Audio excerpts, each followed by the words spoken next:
Hello అబ్బాయిలు అమ్మాయిలు, ఈ రోజు మనం ఒక థ్రిల్లింగ్ సర్వైవల్ మూవీ ఎక్స్ప్లెనేషన్ చూద్దాం. అమెరికాలో యుద్ధం వల్ల ఆర్థిక స్థితి కుప్పకూలిపోతుంది. అయితే అది పుంజుకోవడానికి మిలిటరీ వాళ్ళు ఒక నడిచే పొట్టిని పెడతారు. ఎవరైతే ఆగకుండా రోడ్డు మీద నడుస్తారో వాళ్ళే విన్నర్స్. కానీ స్పీడ్ ని తగ్గించి వెనుకడుగు వేస్తే మాత్రం వాళ్ళని చంపేస్తారు. ఇదే మూవీ ప్లాట్ లైన్. అసలు ఈ పోటీలో ఎవరు గెలిచారో మనం ఇప్పుడు చూద్దాం. ద లాంగ్ వాక్ మూవీ 2025 లో రిలీజ్ అయిన థ్రిల్లర్ సినిమా. ఈ మూవీని చూడాలి అనుకునే వాళ్ళు స్ట్రీమింగ్ లో లేదు. ఇక ఏ మాత్రం సోది సుత్తి లేకుండా కథలోకి వెళ్ళిపోదాం. ఓపెనింగ్ సీన్ లో మనకు అమెరికా దేశాన్ని చూపిస్తారు. అయితే యుద్ధం వల్ల ఇక్కడ ఆర్థిక సంక్షోభం వచ్చుంటది. దేశం మొత్తం మిలిటరీ కంట్రోల్లో ఉంటది. అయితే ఆర్థిక స్థితిని మెరుగుపరచడానికి మిలిటరీ మేజర్ ఒక వింత నిర్ణయం తీసుకుంటాడు. యుద్ధం వల్ల సరిగ్గా తిండి కూడా ప్రజలకు అందదు. అయితే ఈ ఆర్థిక సంక్షోభాన్ని మెరుగుపరచడం కోసం మేజర్ ఒక పోటీని పెడతాడు. ఎవరైతే ఆగకుండా 4 కిలోమీటర్ల స్పీడ్ కి తగ్గకుండా 5 రోజుల పాటు నడుస్తాడో వాడే విన్నర్. అండ్ ఒకవేళ స్పీడ్ తగ్గితే వాళ్లకు 3 వార్నింగ్స్ ఇచ్చి చంపేస్తారు.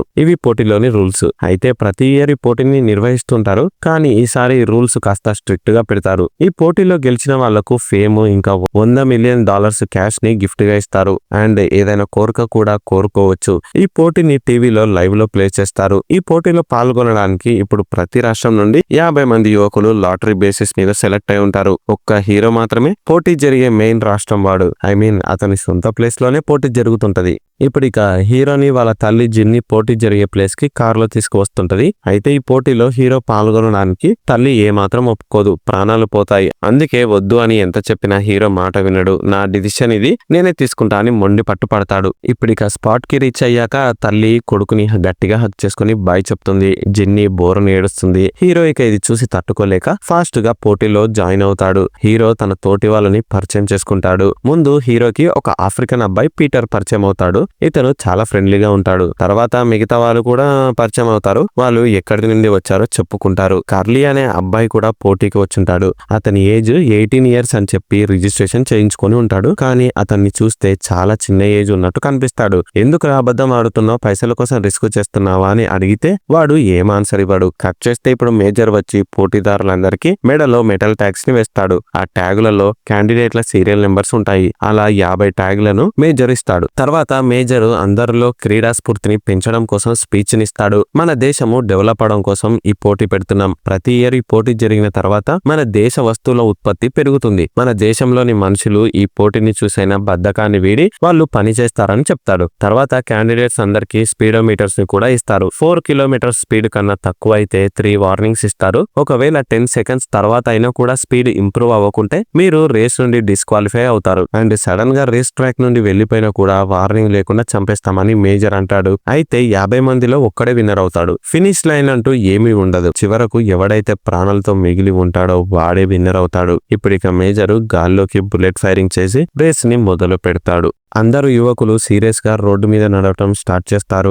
అయితే వీళ్లకు ముందు వెనుక మిలిటరీ ట్యాంక్స్ వస్తుంటాయి. మిలిటరీ సోల్జర్స్ గన్స్ ని పట్టుకుని వీళ్ళ వెనుకాలే నడుస్తారు. ఒక బండికైతే ఏకంగా కెమెరాని అరేంజ్ చేసి దాంతో క్యాండిడేట్ల నడకని టీవీలో లైవ్ కవరేజ్ చేస్తుంటారు. ఇక ఇప్పుడు అందరూ నడుస్తుంటే ఒక సోల్జర్ క్యాండిడేట్స్ కి సెల్యూట్ చేస్తాడు. ఆ సెల్యూట్ ని చూసిన గ్యారీ ఇరిటేట్ ఫీల్ అవుతాడు, కోప్పడతాడు. అంటే ఎలాగో అందరూ చనిపోబోతున్నారని గ్యారీకి తెలుసు. సో అందుకే అలా చేస్తాడు. ఇప్పుడు ఇక కాసేపు తర్వాత యువకులందరూ అలసిపోతారు. అయితే 5 మైళ్ళ దూరం తర్వాత ఒకరినొకరు తెలుసుకోవడం స్టార్ట్ చేస్తారు. ముచ్చట్లు పెడుతూ నడుస్తారు. ఇప్పుడే ఇక స్టెబిన్స్ వెనుకడుగు వేస్తాడు. అయితే అతని స్పీడ్ తగ్గడంతో ఫస్ట్ వార్నింగ్ అతనికి వస్తుంది. వెంటనే అలర్ట్ అయిన స్టెబిన్స్ స్పీడ్ ని ఇంప్రూవ్ చేసుకుంటాడు. ఇది చూసిన అందరూ షాక్ అయిపోతారు. వాడెందుకు కావాలని అలా చేస్తున్నాడు? మేబీ అతను అందరి స్పీడ్ లిమిట్స్ ని అంచనా వేస్తున్నాడేమో అని మిగతా యువకులు అనుకుంటారు. ఇప్పుడే ఇక గ్యారీ షూస్ లో రాయి పడటంతో ఇబ్బంది పడతాడు. ఆగి షూస్ ని సర్దుకుంటాడు. మిగతా వాళ్ళు రే ఫాస్ట్ గా రారా అని ఎంత అరిచినా గ్యారీ షూస్ ని సదురుతుంటాడు. ఈ గ్యాప్ లో గ్యారీకి మిలిటరీ నుండి 2 వార్నింగ్స్ వస్తాయి. లాస్ట్ వార్నింగ్ రావడానికి 1 సెకండ్ ఉన్న గ్యాప్ లోనే గ్యారీ ముందుకు ఫాస్ట్ గా వస్తాడు. అప్పుడు మళ్ళీ అతను కాంపిటీషన్ స్పీడ్ ని మెయింటైన్ చేస్తాడు. దీంతో గ్యారీ గాడు చావు నుండి ఎస్కేప్ అవుతాడు. అందరూ అతన్ని చూసి షాక్ అయిపోతారు. గ్యారీ ఒక పిచ్చోడి లాగా బిహేవ్ చేస్తున్నాడని చెప్పి మిగతా వాళ్ళు అనుకుంటారు. అతను రెస్ట్ కోసమే ఇలా నాటకం ఆడి రిస్క్ చేస్తున్నానని అనుకుంటారు. తర్వాత 7 మైళ్ళు నడవటం పూర్తవుతుంది. ఇప్పటికి అందరూ పోటీలో గెలిస్తే దక్కే ప్రైజ్ గురించి మాట్లాడుకుంటూ ఉంటారు. ఆర్థర్ మాట్లాడుతూ, నేను పోటీలోకి రావడానికి కారణం డబ్బే, నాకు డబ్బు కావాలి అని అంటాడు. కానీ ఇప్పుడే హీరో మధ్యలోకి జోక్యం చేసుకుని, ఇది డబ్బు గురించే కాదు, ఇంకా చాలా ముఖ్యమైన మ్యాటర్ ఉంది. ఈ లాంగ్ వాక్ ప్రైజ్ అసలు మ్యాటరే కాదు, ఈ గవర్నమెంట్ సిస్టమే తప్పు అని అతను గవర్నమెంట్ ని దూషిస్తాడు. ఇప్పుడు ఇక మిగతా వాళ్ళు అదేంటో క్లియర్ గా ఎక్స్ప్లెయిన్ చేయమని హీరోని అడుగుతారు. ఇప్పుడే హీరో ఈ పోటీ గురించి క్లియర్ గా చెప్తాడు. ఈ సిస్టమ్ ఈ పోటీలో గెలిచినోడికి ఇచ్చే $100 మిలియన్ తో ఏదైనా పనికొచ్చే పనిని చేయొచ్చు కదా, అందరినీ ట్రాప్ చేసి ఈ పోటీ గురించి ఆలోచించేటట్టు ఎందుకు చేయాలి, అండ్ ఈ పోటీ వల్ల మిగతా వాళ్ళందరూ పేదవాళ్ళు అవుతున్నారని హీరో గవర్నమెంట్ సిస్టమ్ కి ఆపోజిట్ గా మాట్లాడతాడు. ఇప్పుడే స్టెబిన్స్ ఉండి కెమెరా ముందు పోటీ గురించి నెగిటివ్ గా మాట్లాడటం కరెక్ట్ కాదని హీరోకి చెప్తాడు. ఇప్పుడే ఇక పీటర్ మాట్లాడుతూ, హీరో మాటలు కరెక్టే, ఈ విన్నర్ డబ్బుని పేద ప్రజలకు సాయం చేస్తే దేశం చాలా డెవలప్ అవుతుందని అతను అంటాడు. కాసేపు తర్వాత పీటరు సిగరెట్ ని తాగుతాడు. పక్కన వాళ్ళకు కూడా దాన్ని షేర్ చేయాలి అనుకుంటాడు. కానీ హీరోకి ఈ అలవాటు ఉండదు. ఇప్పుడే హ్యాంక్ ఉండి, ఈ నడిచే టైంలో సిగరెట్ తాగడం అసలు మంచిది కాదు, ఎందుకంటే శ్వాస తీసుకోవడం ఇబ్బంది అవుతుందని అతను వార్నింగ్ ఇస్తాడు. హే, ఏం పర్లేదు ఇటు ఇవ్వరా అని పక్కనున్న ఆర్థర్ సిగరెట్ ని తీసుకుంటాడు. ఇప్పుడే వీళ్ళ మధ్యలోకి రిచర్డ్ అనే బుక్ రైటర్ వస్తాడు. రిచర్డ్ పోటీలో ఉన్న 50 మంది యువకుల పేర్లని, వాళ్ళ నెంబర్స్ ని రాసుకుంటాడు. ఎందుకు అలా చేస్తున్నావు అని అడిగితే, ఈ పోటీ గురించి ఒక బుక్ రాసి చాలా డబ్బు సంపాదించి ఫేమస్ అవ్వాలి అనుకుంటున్నా అని రిచర్డ్ అంటాడు. దీనికి పీటర్ మాట్లాడుతూ, ఇదొక చెత్త ఆలోచన, ఎందుకంటే ఈ పోటీలో నువ్వు గెలిస్తే నీకు చాలా డబ్బు అండ్ ఫేము రెండు ఆటోమేటిక్ గా వస్తాయి కదా, అప్పుడు ఈ బుక్ రాసి వేస్ట్ అని అంటాడు. అవును నిజమే కదా అని రిచర్డ్ అనుకుంటాడు.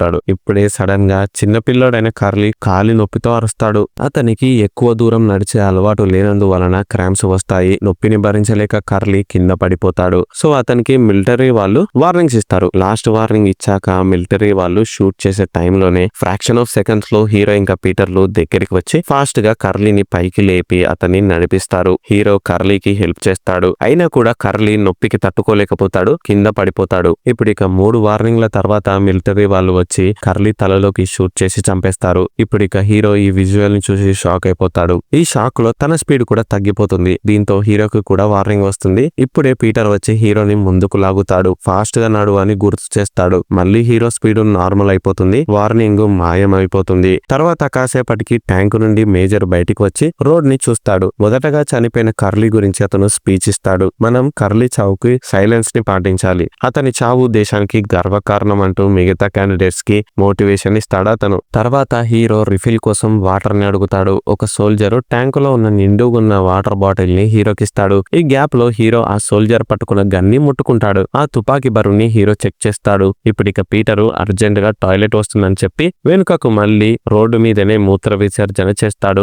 ఆగి పోస్తే అతను చనిపోతాడు. అందుకే ఈ పని చేస్తూ నడుస్తాడు. దీన్ని చూసిన మిగతా క్యాండిడేట్స్ అన్కంఫర్టబుల్ గా ఫీల్ అవుతారు. అతన్ని తిడతారు. కట్ చేస్తే 17 మైళ్ళ నడక తర్వాత రోడ్డు పక్కన ఒక షాప్ ఉంటది. అందులోంచి ఒక అమ్మాయి బోర్డు ని పట్టుకుని నిల్చుంటది. తను హీరోని లవ్ చేస్తున్నట్టు బోర్డు మీద రాసి ఉంటది. తను హీరోని సపోర్ట్ చేస్తుంటది. ప్లస్ హీరో సొంత రోడ్డు కదా, అతనికి ఫ్యాన్ ఫాలోయింగ్ కూడా పెరుగుతది. అయితే మనుషులు రోడ్డు మీద వెళ్లడం నిషేధం, కానీ పోటీ పూర్తయ్యాక ఫినిష్ లైన్ వద్ద వాళ్ళు గ్యాదర్ అవ్వచ్చు. రోడ్డు మీద వాహనాలు వెళ్లడం కూడా నిషేధించి ఉంటారు. ఈ పోటీకి డిస్టర్బెన్స్ ఉండొద్దని చెప్పి మేజర్ ఈ డిసిషన్ ని తీసుకొని ఉంటాడు. అయితే ఇప్పుడు హీరోని సపోర్ట్ చేస్తున్న అమ్మాయి ఏజ్ చాలా చిన్నగా ఉందని పీటర్ అంటాడు. తర్వాత కొంచెం దూరం వెళ్ళినాక సడన్ గా ఒక అబ్బాయి కింద పడిపోతాడు. అతనికి ఫిట్స్ వస్తుంది. మిలిటరీ వాళ్ళు వార్నింగ్స్ ఇచ్చినా కూడా ఆ అబ్బాయి తిరిగి లేవలేకపోతాడు. ఇక సోల్జర్స్ ఆ ఫిట్స్ తో ఉన్న అబ్బాయిని కాల్చి చంపేస్తారు. దీన్ని చూసిన గ్యారీ బాధపడకుండా నవ్వుతాడు. వీడు ఫిట్స్ ఉందని చెప్పకుండా దాచిపెట్టినందుకు చావడమే కరెక్ట్, వీడు చనిపోయినాక కాంపిటీషన్ మరింత తగ్గిందని వెక్కిరిస్తాడు. ఈ గ్యారీ గాడికి చాలా నోటి దూల ఉందని చెప్పి హీరో వాళ్ళు అనుకుంటారు. తర్వాత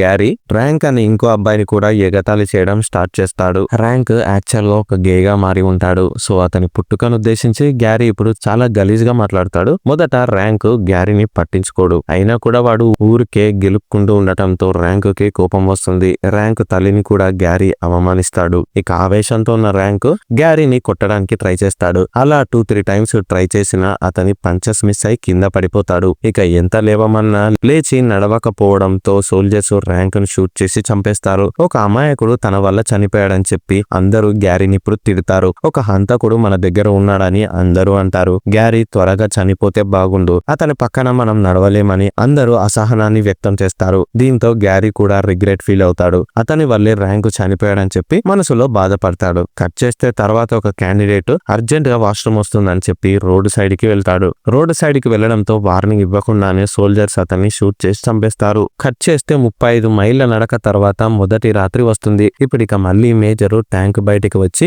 ఇప్పుడు నడుస్తున్న క్యాండిడేట్స్ కి కంగ్రాచులేషన్స్ చెప్తాడు. మీరు దేశానికి చాలా గర్వకారణమని మళ్ళీ అతను సోది చెప్తాడు. ఇప్పుడిక లేట్ అవుతున్న కొద్దీ హీరో నడుస్తూనే నిద్రపోతాడు. అతనికి వాళ్ళ తల్లి గురించి కల కూడా వస్తుంది. అప్పుడే హీరో స్పీడ్ తగ్గడంతో మొదటి వార్నింగ్ వస్తుంది. హీరో నిద్ర నుండి లేచి స్పీడ్ గా నడవటానికి ట్రై చేస్తాడు. మళ్ళీ కాసేపటికి సేమ్ మిస్టేక్ ని రిపీట్ చేస్తాడు. ఇప్పుడు సెకండ్ వార్నింగ్ కూడా వస్తుంది. పీటర్ ఇప్పుడు హీరోకి సపోర్ట్ చేస్తూ ఫాస్ట్ గా నడవటానికి అతనికి మోటివేషన్ ఇస్తాడు. మళ్ళీ హీరో ఇప్పుడు మత్తులో ఉండి నిద్రపోతాడు. ఇక సోల్జర్స్ నుండి హీరోకి చివరి వార్నింగ్ వస్తుంది. ఇప్పుడు ఇక హీరో టెన్షన్ లో కోప్పడతాడు. స్పీడ్ గా నడుస్తాడు. ఇప్పుడు హీరోకి మొత్తం 3 వార్నింగ్స్ వచ్చాయి కదా. ఈ 3 వార్నింగ్స్ క్లియర్ అవ్వాలి అంటే హీరో స్పీడ్ తగ్గకుండా 3 గంటలు కంటిన్యూస్ గా నడుస్తూనే ఉండాలి. అప్పుడు అతనికి ఉన్న ఈ 3 వార్నింగ్స్ క్లియర్ అయిపోతాయి. ఇప్పుడు హీరోకి పీటర్ సపోర్ట్ చేస్తుంటే చనిపోతానేమో అని స్ట్రెస్ లో ఉన్న హీరో పీటర్ మీద కోపడతాడు. నాకు నీ సపోర్ట్ ఏం అవసరం లేదు, నువ్వు నాకు నిజంగా సపోర్ట్ చేయట్లేదు, నటిస్తున్నావని అరుస్తాడు. ముందుకు వెళ్తున్న కొద్దీ రోడ్డు ఎత్తు పెరుగుతుంది. అంటే వీళ్ళు కొండ మీదకి ఎక్కాలి. ఇప్పుడు క్యాండిడేట్స్ అందరూ ఎక్కువ ఎనర్జీని పెట్టి నడవాలి. ఈ ప్రాసెస్ లో చాలా మంది యువకులు కింద పడిపోయి సోల్జర్స్ గన్స్ కి బలి అవుతుంటారు. హీరో ఈ చావులన్నిటినీ పట్టించుకోకుండా ముందుకు వెళ్తూనే ఉంటాడు. హీరో ఇక ఈ స్ట్రెస్ లో ఉన్నప్పుడు గ్యారీ అతన్ని ఎగతాళి చేస్తాడు. తర్వాత లాస్ట్ కి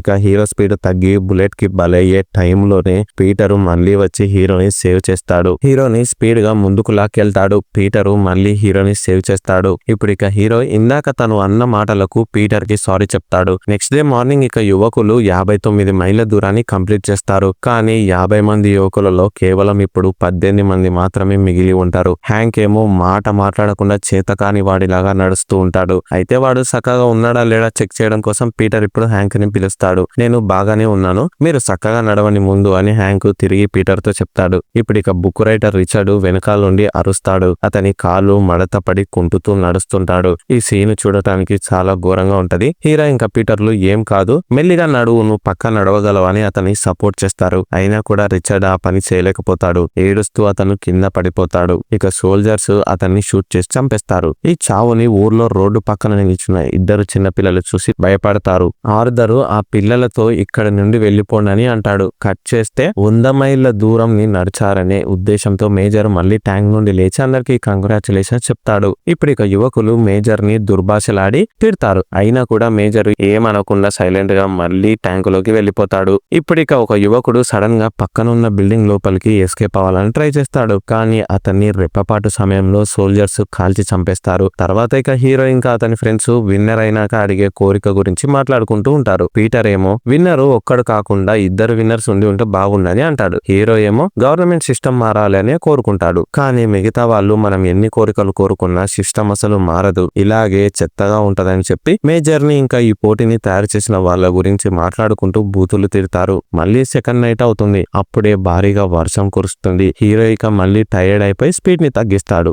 మళ్ళీ అతన్ని పీటర్ పట్టుకొని లేపి అడుగు లేపిస్తాడు. కట్ చేస్తే నెక్స్ట్ డే మార్నింగ్ ఇక యువకులు నడిచి 144 మైళ్ళు పూర్తవుతుంది. ఇప్పుడు ఇక వాళ్ళ అలసటని మర్చిపోవడానికి హీరో వాళ్ళు ముచ్చట్లు పెట్టుకుంటారు. ఇప్పుడే హీరో వాళ్ళ నాన్న గురించి ఒక ఫ్లాష్ బ్యాక్ ని రివీల్ చేస్తాడు. హీరో వాళ్ళ నాన్న ఒక ప్రొఫెసర్. హీరోకి అతను ఎన్నో రకాల పుస్తకాల గురించి నాలెడ్జ్ ని ఇచ్చి ఉంటాడు. అండ్ అతను చాలా మందికి వీళ్ళ దేశంలో బ్యాన్ అయిన illegal subjects, for example philosophy, politics వంటివి బోధిస్తాడు. అయితే ఒక రోజు రాత్రి మేజర్ ఇంకా అతని మిలిటరీ టీం వచ్చి హీరో వాళ్ళ నాన్నని కొట్టి అరెస్ట్ చేస్తారు. దేశంలో బ్యాన్ అయిన సబ్జెక్ట్స్ గురించి ప్రచారం చేస్తున్న నీకు మరణ శిక్ష పడిందని మేజర్ అంటాడు. చివరిసారిగా సారీ చెప్పి బ్యాన్ అయిన సబ్జెక్ట్స్ ని మళ్ళీ బోధించకుండా ప్రామిస్ చేయని మేజర్ అడిగితే, నో, నేను మళ్ళీ ఆ సబ్జెక్ట్స్ గురించే బోధిస్తా అని హీరో వాళ్ళ నాన్న మొండి పట్టు పడతాడు. ఇప్పుడు ఇక కోపం వచ్చిన మేజర్ హీరో వాళ్ళ నాన్నని వాళ్ళ ఫ్యామిలీ ముందే షూట్ చేసి చంపేస్తాడు. అప్పుడే హీరో మైండ్ లో ఒకటి డిసైడ్ అయి ఉంటాడు. నడిచే పోటీకి వెళ్లి పోటీలో గెలిచి కోరిక కోరమన్న వచ్చినప్పుడు సోల్జర్స్ గన్ ని అడిగి తీసుకొని ఆ గన్ తోనే వాళ్ళ నాన్నని చంపిన మేజర్ ని చంపేసి రివెంజ్ తీసుకుందామని hero plan. So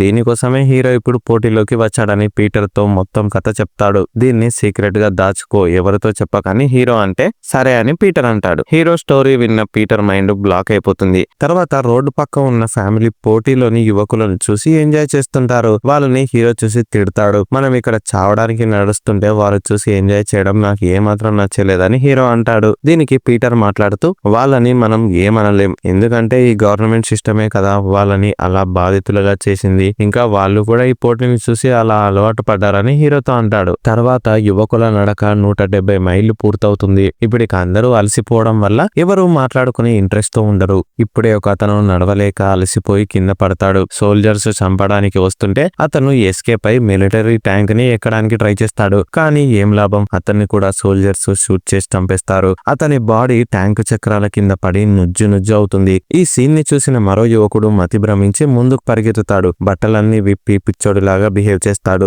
road side కి వెళ్తాడు. సోల్జర్స్ వార్నింగ్ ఇవ్వకుండానే అతన్ని షూట్ చేసి చంపేస్తారు. మళ్ళీ నైట్ కావస్తుంది. హ్యాంక్ నోట్ లో ఉన్న బబుల్ గమ్ ఎండిపోతుంది. అతను ఇంతకు ముందు తన లైఫ్ ని ఈ బబుల్ గమ్ తోనే పోల్చి ఉంటాడు. ఎప్పుడైతే బబుల్ గమ్ రసం అంతా పోయి డ్రై అవుతుందో నేను అప్పటి వరకు ఉంటాను ఫన్నీగా అని ఉంటాడు. కానీ ఇప్పుడు అది నిజం అవుతుంది. అతనిక ఏమాత్రం నడవలేడు. డైరెక్ట్ గా వెళ్లి మిలిటరీ ట్యాంక్ కి అడ్డుగా నిల్చుంటాడు. సోల్జర్స్ అతన్ని షూట్ చేసి చంపేస్తారు. హ్యాంక్ చనిపోతుంటే నన్ను కాపాడండి ప్లీజ్ ప్లీజ్ అని అరుస్తూ ఉంటాడు. ఇక గ్రూప్ లో అతనికి క్లోజ్ అయిన ఆర్థర్ రియాక్ట్ అయి చనిపోతున్న హ్యాంక్ దగ్గరికి వెళ్తాడు. కానీ ఈ ప్రాసెస్ లో ఆర్థర్ కి కూడా 3 వార్నింగ్స్ వస్తాయి. అప్పుడే హీరో వచ్చి ఆర్థర్ ని లాక్కెళ్లిపోతాడు. నువ్వు అతనితో పాటు అక్కడే ఉంటే నువ్వు కూడా చనిపోతావని హీరో ఆర్థర్ ని తిడతాడు. ఇక మరుసటి రోజు మార్నింగే 209 మైళ్ళ నడక పూర్తవుతుంది. ఇప్పుడు కేవలం పోటీలో 6 యువకులు మాత్రమే మిగిలి ఉంటారు. మొత్తం 50 మంది యువకులలో నిన్న నైట్ చనిపోయిన హ్యాంక్ ఒక్కడికే పెళ్ళై వైఫ్ ఉండి ఉంటది. సో ఇప్పుడు ప్రెసెంట్ ఉన్న 6 ఒక ప్రామిస్ చేసుకుంటారు. ఈ పోటీలో గెలిచే విన్నరు పక్కా హ్యాంక్ వాళ్ళ వైఫ్ కి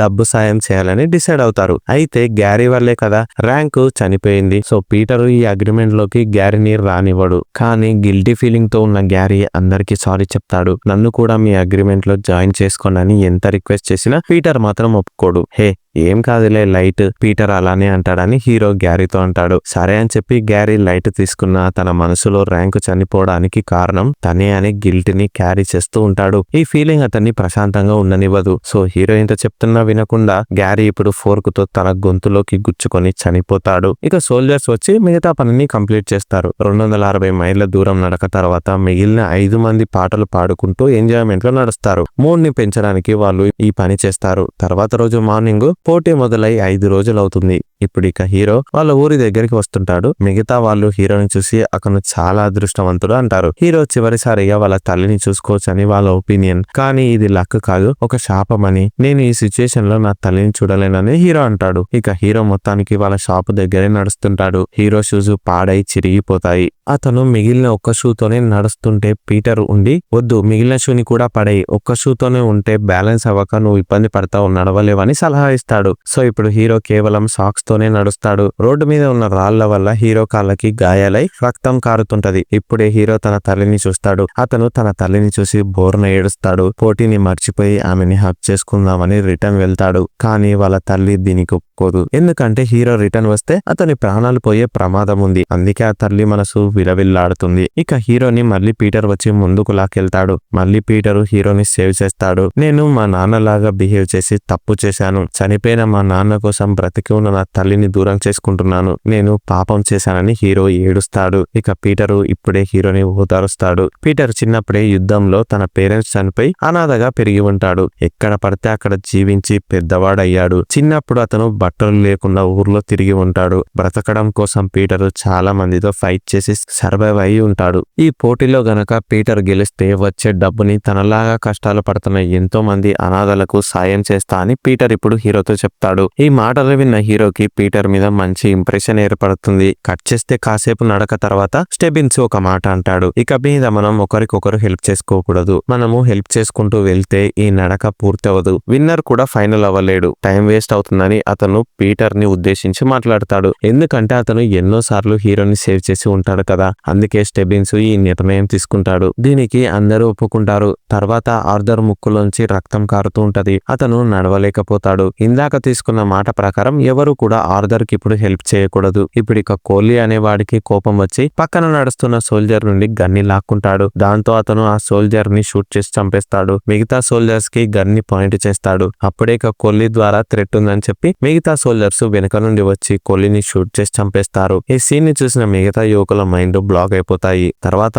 ఆర్థర్ ముక్కులోంచి రక్తం రావడం ఎక్కువ అవుతుంది. అతనికి హీరో ఇంకా పీటర్లు ఇప్పుడు హెల్ప్ చేస్తారు. ఇప్పుడు ఇక తనకు ఇంకా ఎక్కువ టైం లేదని చెప్పి ఆర్థర్ తన మెడలో ఉన్న చైన్ ని హీరోకి ఇచ్చి దాన్ని తన బామ్మకి ఇవ్వమని కోరుతాడు. సరే అని చెప్పి హీరో ఆ చైన్ ని తీసుకుంటాడు. ఆర్థర్ ని ఇక హీరో పీటర్లు వదిలేస్తారు. అతని చావుని చూసి హీరో ఇంకా పీటర్లు తట్టుకోలేకపోతారు. చాలా బాధపడతారు. ఆర్థర్ ని కూడా సోల్జర్స్ షూట్ చేసి చంపేస్తారు. ఇక చివరికి పోటీలో ముగ్గురు మాత్రమే మిగిలి ఉంటారు. మరుసటి రోజు మార్నింగే స్టెబిన్స్ కున్న నోస్ అలర్జీ ఎక్కువ అవుతుంది. అతనికి తీవ్రంగా దగ్గు వస్తుంటది. ఇప్పుడే ముగ్గురు యువకులు పెద్ద బ్రిడ్జ్ ని క్రాస్ చేస్తారు. సో మేజర్ మళ్ళీ బయటకు వచ్చి మళ్ళీ ముగ్గురికి కంగ్రాచులేషన్స్ చెప్తాడు. అతని మాటలకి కోపం వచ్చిన హీరో బూతులు తిడతాడు. అయినా కూడా మేజర్ ఏమనడు. ఎందుకంటే విన్నర్ అవ్వాల్సిన వాడికి మాత్రం పొగరు తెగింపు ఉండాలని చెప్పి మేజర్ అంటాడు. ఇప్పుడు ఇక దగ్గుతున్న స్టెబిన్స్ స్పీడ్ తగ్గుతూ వస్తుంది. అతని ఆరోగ్యం బాగాలేక మల్టిపుల్ ఆర్గన్స్ ఫెయిల్ అయి ఉంటాయి. అతను ఇప్పుడు హీరోకి పీటర్ కి ఒక షాకింగ్ ట్రూత్ చెప్తాడు. మేజర్ ఉంచుకున్న ఎంతో మంది ఆడవాళ్ళలో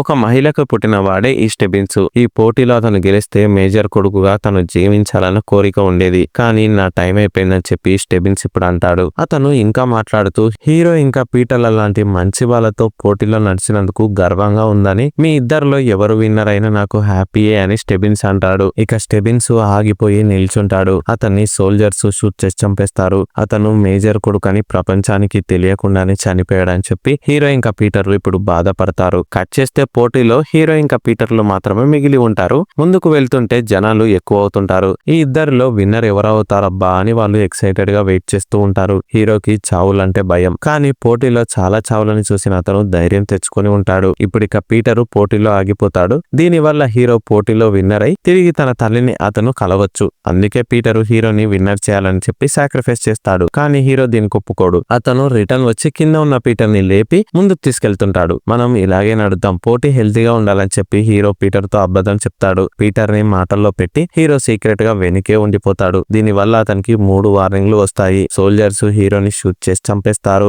మంచోడైన పీటరే విన్నర్ అవ్వాలని చెప్పి హీరో ఈ పని చేసి ఉంటాడు. హీరో చనిపోతుంటే మనకు చాలా బాధగా అనిపిస్తది. ఈ విజువల్ ని చూసిన పీటర్ హార్ట్ బ్రేక్ అవుతుంది. అతను హీరో డెడ్ బాడీ మీద పడి ఏడుస్తుంటాడు. కానీ పోటీ పూర్తవ్వాలని చెప్పి సోల్జర్స్ పీటర్ ని దూరంగా తీసుకెళ్తారు. హీరో ఫైనల్ గా చనిపోతాడు. ఈ పోటీలో మాత్రం పీటర్ విన్నర్ అవుతాడు. ప్రజలందరూ పీటర్ గెలుపుని చూసి క్లాప్స్ ని కొడతారు. మేజర్ వచ్చి పీటర్ ని ఒక కోరికని కోరుకోమని అంటాడు. పీటర్ ఇప్పుడు సోల్జర్ గన్ని కోరుకుంటాడు. సోల్జర్స్ కి తేడా కొడుతుంది. అయినా కూడా మేజర్ పీటర్ అడిగిన కోరికని నెరవేరుస్తాడు. పీటర్ ఇప్పుడు గన్ తో మేజర్ కి పాయింట్ చేస్తాడు. ఇది చనిపోయిన హీరో కోసమని, అతని పగని నేను తీరుస్తా అని పీటర్ అంటాడు. మేజర్ ఎంత ఎక్స్ప్లెయిన్ చేయడానికి ట్రై చేసినా కూడా పీటర్ వినకుండా అతన్ని షూట్ చేసి చంపేస్తాడు. ప్రజలు ఇంకా సోల్జర్స్ దూరంగా పారిపోతారు. ఆ రాత్రి వర్షంలో పీటర్ ఒక్కడే గుండె నిండా బరువుతో ముందుకు వెళ్తుంటాడు. అతనికి క్యాష్ ప్రైజ్ ని ఇస్తారో ఇవ్వరో కూడా డైరెక్టర్ చెప్పకుండా డిసిషన్ ని మనకే ఆడియన్స్ కే వదిలేశాడు. ఇక్కడే మూవీ ఎండ్ అవుతుంది. ఈ వీడియో మీకు నచ్చినట్టయితే వీడియోని లైక్ చేయండి. పక్కన హైప్ అనే ఒక కొత్త ఆప్షన్ వచ్చింది, దాన్ని క్లిక్ చేయండి. మళ్ళీ ఇంకోసారి చెప్తున్నా, వీడియో నచ్చితేనే ఈ పని చేయండి, నచ్చకపోతే వదిలేయండి. ఒకవేళ నచ్చకపోతే నేను ఏం ఇంప్రూవ్ చేసుకోవాలో నాకు కమెంట్స్ లో చెప్పండి ప్లీజ్. పక్కా చేంజెస్ చేసుకుంటా. కానీ మీరు సపోర్ట్ చేస్తేనే నా లాంటి చిన్న క్రియేటర్స్ కొత్త వీడియోస్ చేయడానికి మోటివేషన్ వస్తుంది ప్లీజ్. అండ్ పక్క మీ ఫ్రెండ్స్ కి, మీ ఫ్యామిలీకి ఈ వీడియోని షేర్ చేయండి. ఫ్యూచర్ లో ఇంకా మరెన్నో మంచి మంచి వీడియోస్ తో మీ ముందుకు వస్తాను. కానీ అంతకన్నా ముందు ఛానల్ ని సబ్స్క్రైబ్ చేసి సపోర్ట్ చేయండి. Thank you. My big hugs to you.